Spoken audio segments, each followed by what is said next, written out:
But in the news, Syria is promising to defend itself if the United States attacks, and it will retaliate against Israel. In the meantime, we wait to see.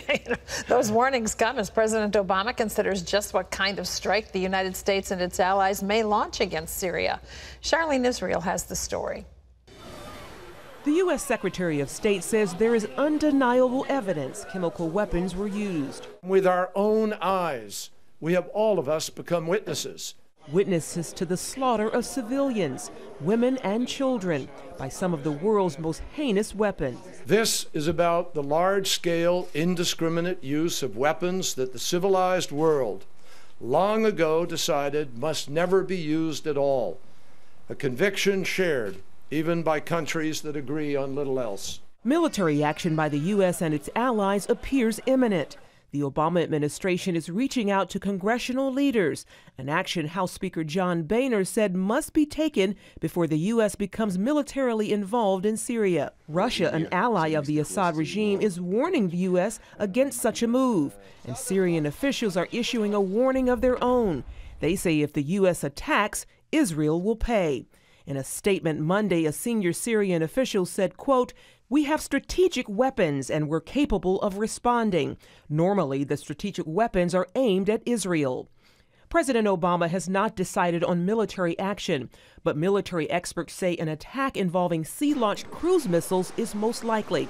It's expected the attack would be limited, targeting chemical weapons facilities and lasting only a couple of days. President Obama has made clear to the Assad regime that this international norm cannot be violated without consequences. Charlene Israel, CBN News. Well, you ask yourself, what in the world is wrong with this Assad? As I understand, he's trained as a physician, studied in England, and where did he go screwy? I mean, you know, Colin Powell, as I recall, said he's a pathological liar, but I mean, this guy is, it's unbelievable. I mean, he was looked upon as a moderate, and then he has to maintain power, and this is what it takes, but he's going to lose everything because of it. Well, turning to Iran, an American pastor is facing years in prison for his faith. Lee Webb has that story from the CBN newsroom. Here's Lee. That's right, Pat. An Iranian court has rejected the appeal of American pastor Saeed Abedini. The court refused to reduce his 8-year prison sentence. Pastor Saeed was convicted for his Christian faith. His wife, Nagma, is speaking out against the U.S. government. She said, "I am extremely disappointed that President Obama has chosen to remain silent on this critical human and religious rights case of an American imprisoned in Iran." On CBN Newswatch, Jordan Sekulow of the American Center for Law and Justice said the Obama administration can do more. The relationship's gotten better, and that's because of a lot of pressure from a lot of supporters. The problem has been that the better has been reactive. It's not a lot of proactive work. So, for instance, we're kind of coming up with the creative ideas of what to do diplomatically, asking if that will be done, hope, and then, you know, they say they'll try, instead of a proactive government really doing everything they can to get an American out of prison. You can see more of that interview and learn how you can help Pastor Abedini by going to our website at cbnnews.com. Pastor Abedini is not the only Christian facing persecution in Iran. At least 13 have been arrested since July, but the charges against them remain unknown. Reverend Sam Yagnazar of Elam Ministries said now that President Rouhani has expressed his determination to reopen lines of dialogue with the West, Iran should improve treatment of its religious minorities. Christians are exiled or sentenced to prison. Some are even tortured there. Pat? I was reading today about a girl, a young girl, about 18 or so, in Pakistan. She was accused by her neighbors of blaspheming Islam, saying something unkind about the prophet. And she said, "I did no such thing." That didn't matter. This group came against her. They began to beat her. She was cut, bruised, beaten. Then the police hauled her off to jail. And who knows what's going to happen to her, but she was denied any form of medical treatment. And this is just one case.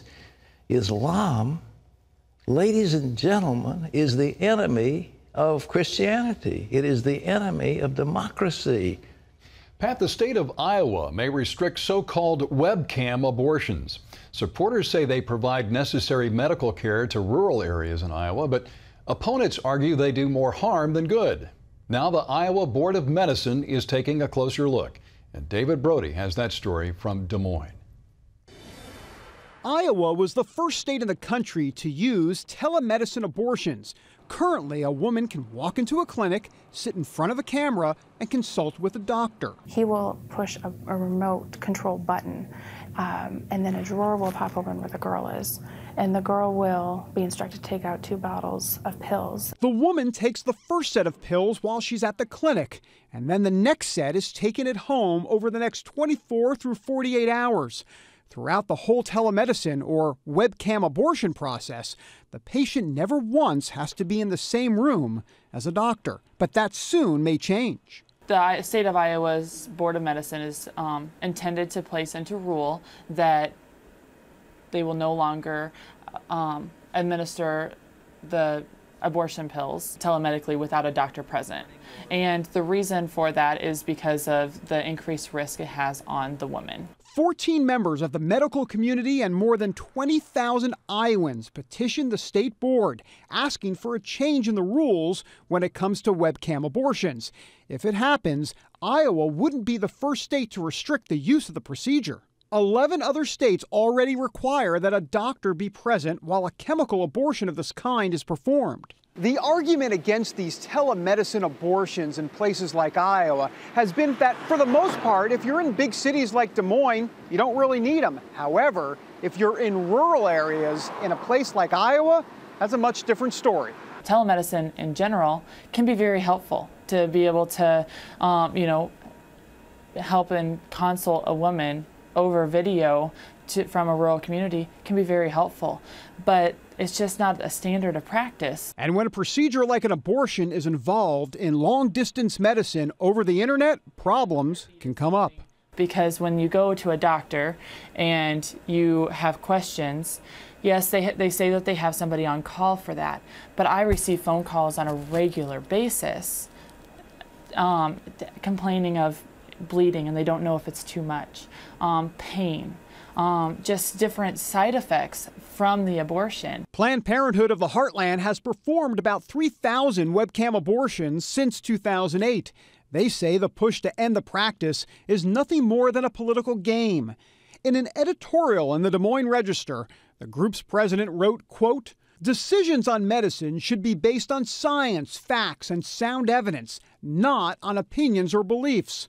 Politicizing the Iowa Board of Medicine destroys the concept and integrity of healthcare as we know it." Even so, the board is moving forward, letting Iowans weigh in on the issue. Both opponents and supporters of a telemedicine abortion will have their chance to speak out at public hearings in late August. But in the end, the Iowa Board of Medicine will get to make the final decision on the future of telemedicine abortions in the state. David Brody, CBN News, Des Moines, Iowa. And David lets us know that the Iowa Board of Medicine will hold its public hearing tomorrow. We will keep you posted. Firefighters are making progress in their battle against a massive wildfire near Yosemite National Park in California. They say it's 20% contained. We're starting to get a little bit of handle on this thing. It's been a real tiger. It's been going around trying to bite its own tail, and it won't let go, but we'll get there. Weather conditions continue to be a challenge for the thousands of firefighters battling that wildfire. And new concerns today about the heavy smoke and ash and how it could affect the San Francisco water supply. 85% of the city's water comes from a reservoir near that fire. Massive federal deficits will be the biggest financial challenge the U.S. faces for decades.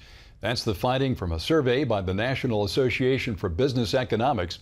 Those economists believe that deficits will be even more of a problem in the future because of the ballooning cost of Social Security and Medicare. Those costs will keep rising as the U.S. population gets older. The new mayor of Los Angeles says he wants to stop the exodus of film and television production jobs out of Hollywood. Mayor Eric Garcetti says the city is facing an emergency, according to Variety magazine. He's been warning that other states and countries are taking those jobs because they offer better tax incentives for producing movies. One location manager for the Oscar-winning movie Argo says some in the industry are afraid to make a feature film in Los Angeles any longer. He says they are concerned that it is too expensive and too difficult. Garcetti is talking to Governor Jerry Brown and lawmakers in that state about more financial incentive for productions. And so far, Pat, even businesses from liberal Hollywood have shown they will go where they can to get the best deal possible. Isn't that amazing? They want Obama, they want liberal democratic politics, but when it hits their pocketbook, they say, no way, we want out, we're going to Texas, or wherever it is they're going. But, you know, Lee, one industry, they had one of the most thriving furniture industries in the nation in that Los Angeles basin some years ago. And in this case, the radical environmentalists just literally shut them down. They said that the fumes from the glue and the paint and everything involved with furniture manufacturing was something they didn't want. And so this whole industry had to leave. And this state, as beautiful as it is and as thriving as it is in the grip of radical environmentalists and ultra-liberals who think taxes are the way to go. And they're killing it. I mean, it's the so-called golden goose theory. I mean, they are flat out killing it. And it's a tragedy to see, and those of you who live in California understand it, but you've got what you vote for. Pennsylvania is the latest state to consider non-discrimination bills to provide special protections for gay and transgender people. Lawmakers say the bill will help the LGBT community, but opponents say it will undermine religious freedom and won't be good for children. The bill protects gender identity or expression for educational programs, and that's being compared to California's new gender equality law. It allows transgender boys to use girls' locker rooms and showers and vice versa.